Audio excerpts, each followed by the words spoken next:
Human civilization is developing successfully. In 2015, the first lunar colonies were built on the Moon, and in 2032, the first mining operations begin on Mars. In 2040, the newest spacecraft, Event Horizon, goes to explore the boundaries of the solar system and disappears behind the planet Neptune. 7 years have passed. Dr. William Weir wakes up from a nightmare, the sight of a wrecked ship and the dead bodies of spacemen. On his table is a collection of photographs of a young woman named Claire, whom he misses. Having cleaned himself up, the man goes on board the rescue spacecraft Lewis and Clark, which is sent on a secret mission. However, the astronauts themselves do not understand what could be secret on Neptune. The captain gives final orders, and the crew prepares for sleep and stasis. Other doctors examine him. He is injected with a substance that helps the body cope with overloads, and the capsule closes. It takes 56 days on the road, and one day Weir hears his name through the dream and wakes up. He gets out of the capsule and looks around. All the crew members are asleep, but the voice continues to sound. He goes out to the control room, sees a woman in the pilot seat, and recognizes his Claire.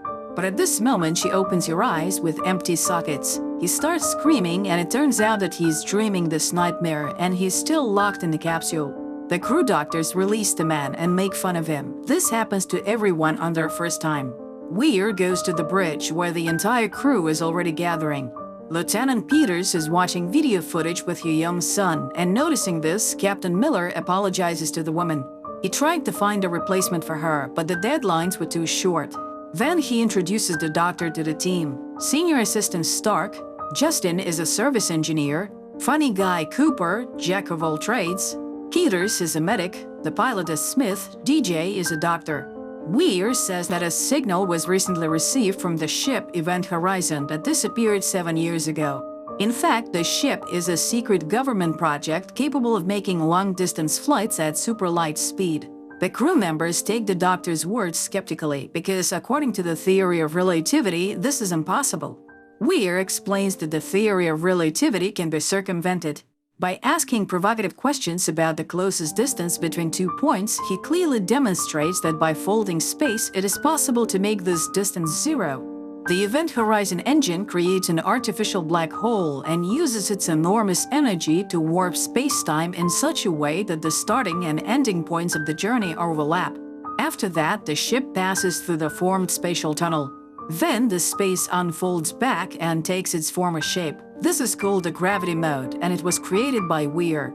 The ship was supposed to move to Proxima Centauri, the star nearest to the Sun, but it went missing.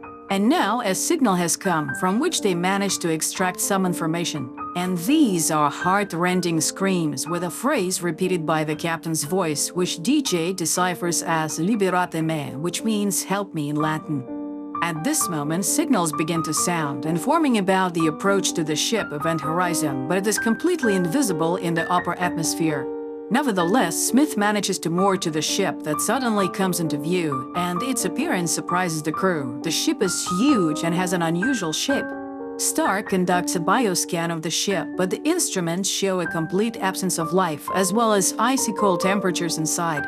A research team is dispatched to the ship, while the doctor directs rescuers through comms. The ship meets the explorers with a void in which all kinds of objects float. None of the crew members are visible. Justin goes to inspect the gravity engine, then Peters and Captain go to the front of the ship. Along the way, the people find strange devices that turn out to be mines, which, if necessary, can tear off the front part of the ship and turn it into a lifeboat. The captain is examining the med bay, but everything is in perfect order. Suddenly, a part of a man's hand hits the captain's helmet, but he does not show his fear and goes on. At this time, Justin goes to the engine, to which a strange tunnel of rotating parts leads, which reminds the pilot of a meat grinder. In the meantime, Peters inspects the bridge and finds bloody footprints. While she's trying to get the disc with the logbook, a frozen corpse floats up to her. People can't understand what could have disfigured the body so much. The eyes seem to have been torn out, which could not have been the result of an explosion.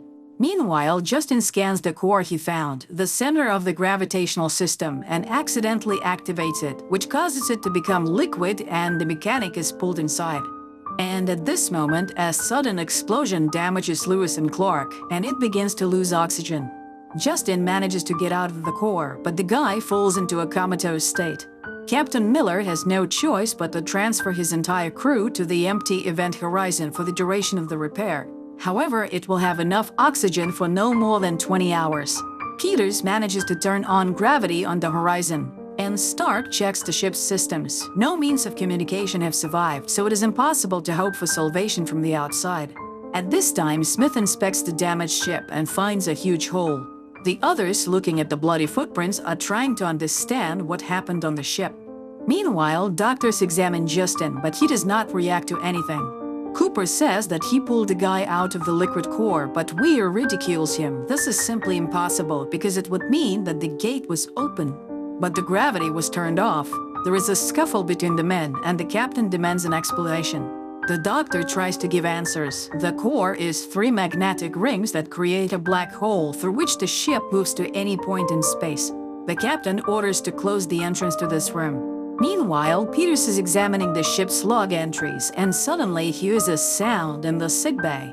The woman arms herself with a cleaver and examines the room. Suddenly, she sees movement under the cover of the medical table. She prepares to strike but looks inside. It's her son, whose legs seem to have been eaten by someone.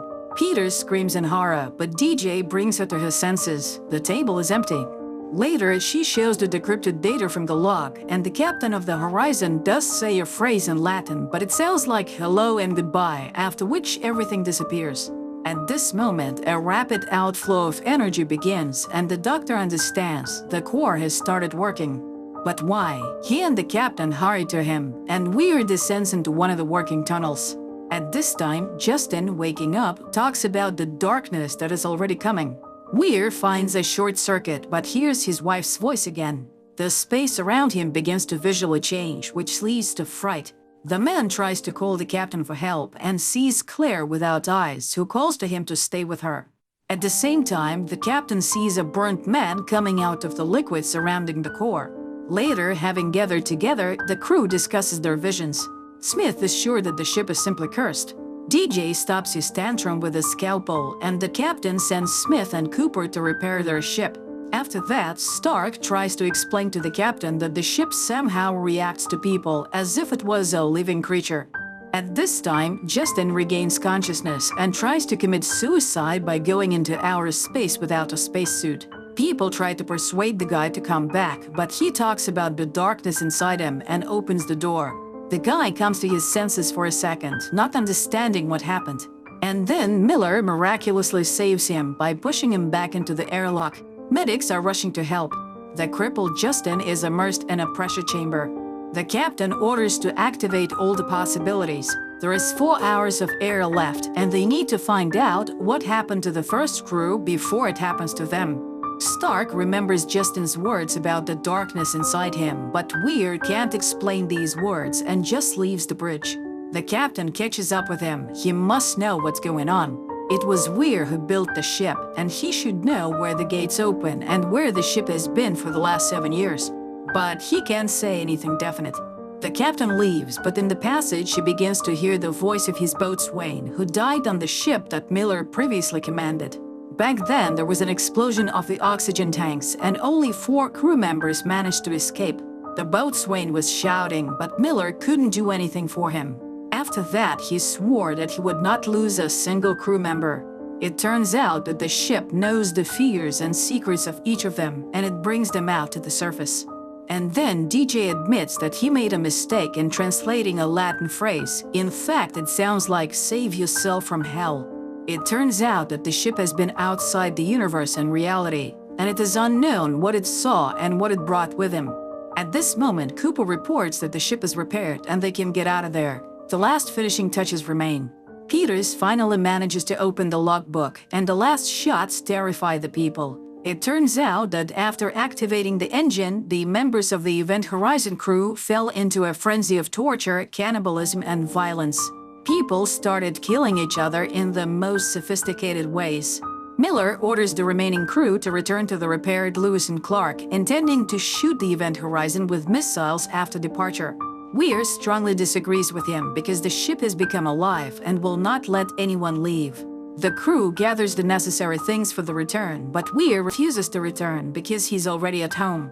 At the last moment, Peter suddenly sees the figure of his son, who runs away from her. The woman rushes after him and climbs the high bridge. And when the boy smiles at her, she steps toward him and falls from a great height, crashing against the foot of the core. Dr. Weir finds her body. At this moment, he sees another vision of his own wife, Claire, who killed herself in the bathroom. This finally drives him crazy. He squeezes out his eyes, thus responding to his wife's call to join.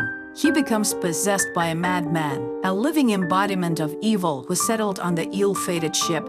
Meanwhile, Cooper finishes repairing the ship, and Smith sees Weir leaving for the event horizon. He reports to the captain that the doctor has just recently been on Lewis and Clark. Miller discovers the missing explosives from the Event Horizon corridor and orders Smith to leave the ship. But the pilot does not have time to do this. Lewis and Clark explodes. Smith is instantly killed, and Lieutenant Cooper, who is on the skin of the ship, is thrown into space. The man comes up with a way to return to the ship. He needs to puncture his oxygen tank and thus direct himself to the Event Horizon.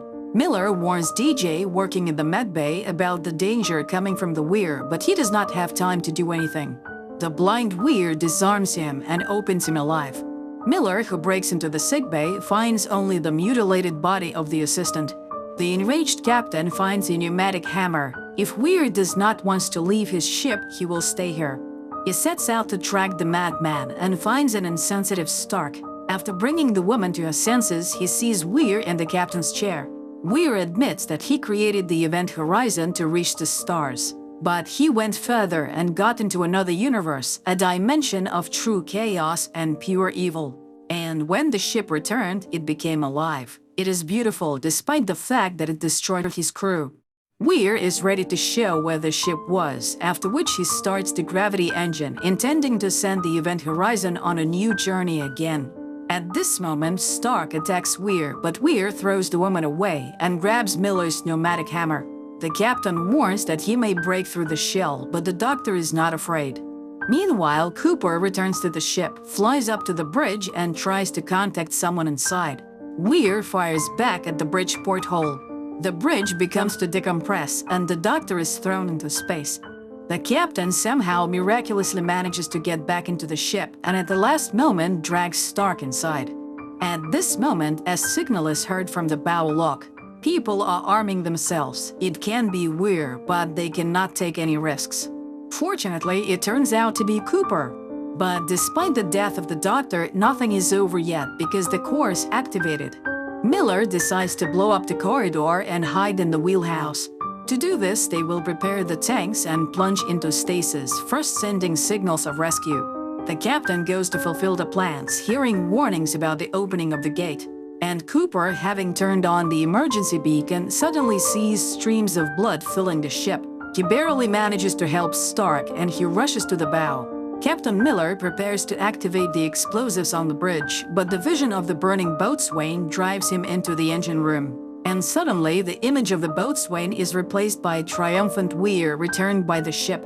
He shows Miller the dimension of chaos, saying that hell is just a word and reality is much worse, and he will show the captain everything. Terrible visions of his crew flash before Miller's eyes, and he gets into a fight with the doctor. But evil cannot be defeated, and only at the last moment he manages to detonate the explosives, dividing the ship.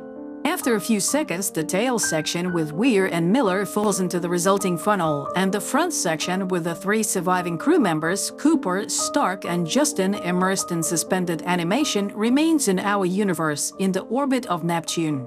Cooper and Stark say goodbye to the captain and are placed in pressure chambers waiting for rescuers. After 72 days, a second rescue team appears on the ship. Stark is the first to come out of suspended animation and joyfully welcomes people from Earth and asks where Cooper and Justin are. However, under the lifeguard's helmet, she again sees the scarred, disfigured, but still triumphant face of Dr. Weir. Stark is terrified by a monstrous vision. Cooper and the lifeguard try to calm her down, repeating that everything terrible is over. But then the airlock door closes, leaving the finale of the film open.